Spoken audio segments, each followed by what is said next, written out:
We're here with Jack Taylor, AC75 boat captain at Alinghi Red Bull Racing. Basically, you're responsible for keeping the boat in tip-top order, but just tell us about today. Some strong breeze, quite eventful. Can you break it down for us? Yeah, I mean, for us it was nice. Last week we had sort of a steady 8 to 12 knots, and today we got to go out and push it a bit higher, sort of 12 to 16, which was pretty ideal for us, and testing in those grounds again. We saw you jump on board and head to the jib with a spares toolbox.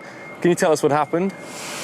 I mean, out on the water, you know, we're always trying to maintain the gear, and you know, we like to do our checks and make sure the boat's performing at 100% the whole time. So, you know, that was just a routine check for us, and no, everything was under control. So you only sailed one more start after that and dropped the sails imminently. Did you have any persisting problem? I mean, we turned it into a pretty productive day. We're always trying to push the limit and find that limit. Some days we find that a bit sooner than others, but we were pretty comfortable with how the day went. Good development down below and testing new systems. But yeah, today was a day where we did come back to the dock a little earlier. Nice. I suppose you can't tell us exactly why that would be. I mean, we're always trying to push that limit, and you know, we don't want these other competitors knowing what we're trying to push. So we'll keep that under wraps for now. So moving on, there's been a 2-month notice to launch the new race boat, and that was just declared. How excited are you to receive the new AC75? Will you be the boat captain for that new race boat? I'm going to follow suit when the race boat comes online, and a few others will join me. Fairly excited. It's always good times when a new boat's coming online, and the 2-month period, you know, seeing a couple of other boats also launching within a few days of each other. It's going to be a pretty important time for the team. Are you determined to be the first team racing that boat? I mean, not necessarily. You know, we'll put a lot of hard work and effort into making sure the boat's maintained and at its peak performance before we start to sail it. And I mean, it'll be pretty exciting to be first in the water, but you know, we'll see how these other boats shape up.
Michael Menninger, another day of trimming on the AT40s for American Magic. Another day of two-boat testing. It's windier today. We saw 20 knots on the recon boat. Was that what you were looking for? Yeah, we were certainly expecting to have an uprange day, and Barcelona delivered to us again, and it's just good to get a breezier day for our sail testing period, to just kind of get some of those conditions and get some more data, so all good. What makes for a productive day for sail testing? It's a good question. I mean, I think just staying organized as a team and staying close together and just maximizing the amount of minutes that we can get in a good test, right? So it's just about having a good plan of the day, making sure both boats are on the same plan and stay close, and I think we did a pretty good job of that again today. New sails we've seen on the boat over the last couple of weeks. As a trimmer, are you starting to have to relearn these sails or learn them for the first time? A little bit. I mean, I feel like after a few, a different wind condition gives each sail its different challenges, and some of the sails are designed for breeze and some are designed for the lower wind ranges. So you're sometimes reaching the limits of a sail. Like certainly today, these sails are kind of on the larger size, so kind of reaching the limits in terms of what we can do to depower them. But yeah, it was another really good day, and it was just good to have the windier conditions for these sails. So when you've looked at all these new sails that have come through, the custom sails, are the sails that you really like and other sails that you're like, nah, maybe not? They all have their ups and downs, really. They're all designed, like I said, they're all designed for different things. And the main thing is that we're getting good data for our sail designers, and that they can kind of validate some of their models. So we're just collecting a lot of good data. And like you said before, we're just trying to have productive days and get the most out of all the tests and make sure we get really good, clean data, because there's not a lot in it, and just making sure that we can trust the data that we're seeing is the most important thing.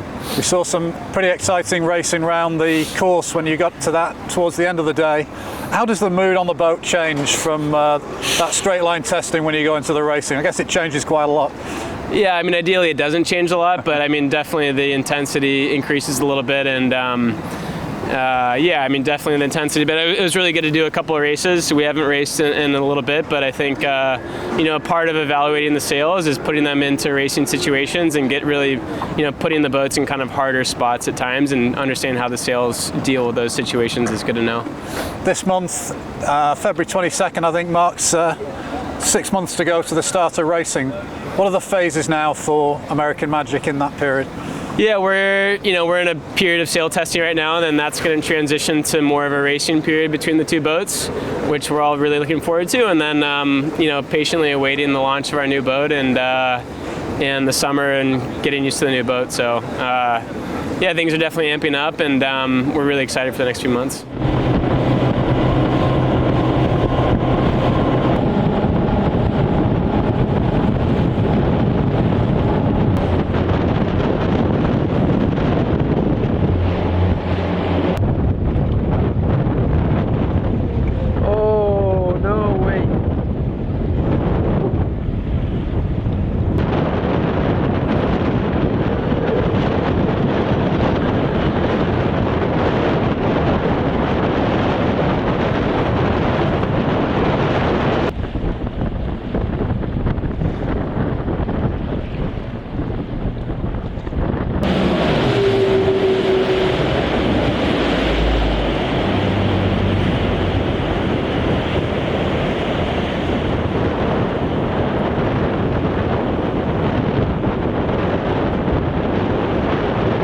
We're here in Barcelona with Kevin Peponet from Orient Express Racing Team.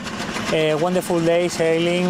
We had all the kind of range from 4 knots to almost 25, flat water until almost 1 meter choppy.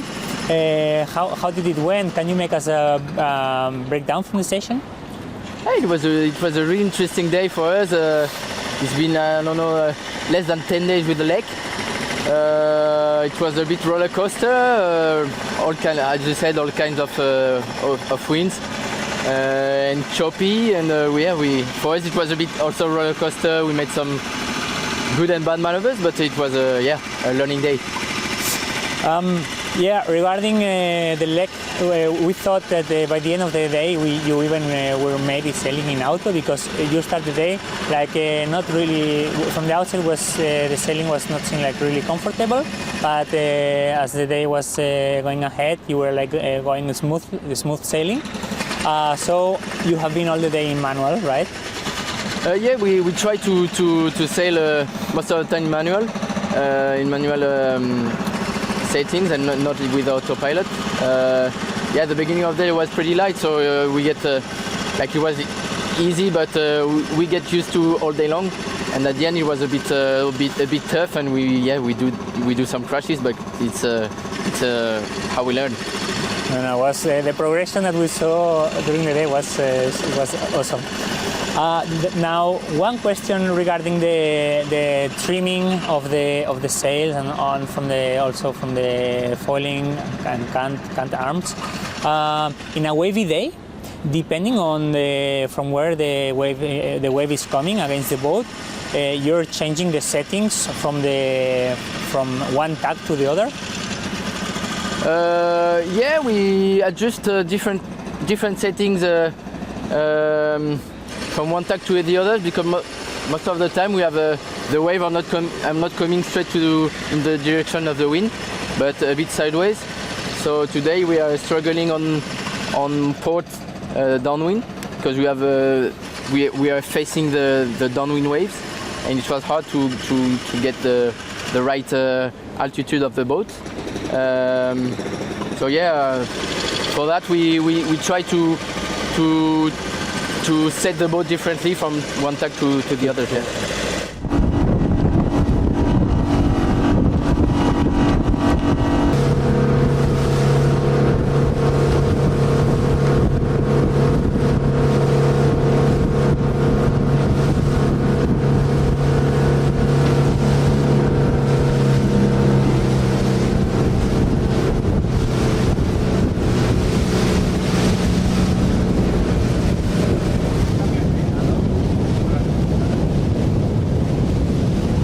Que se va a cruzar. Allí gírame por fin.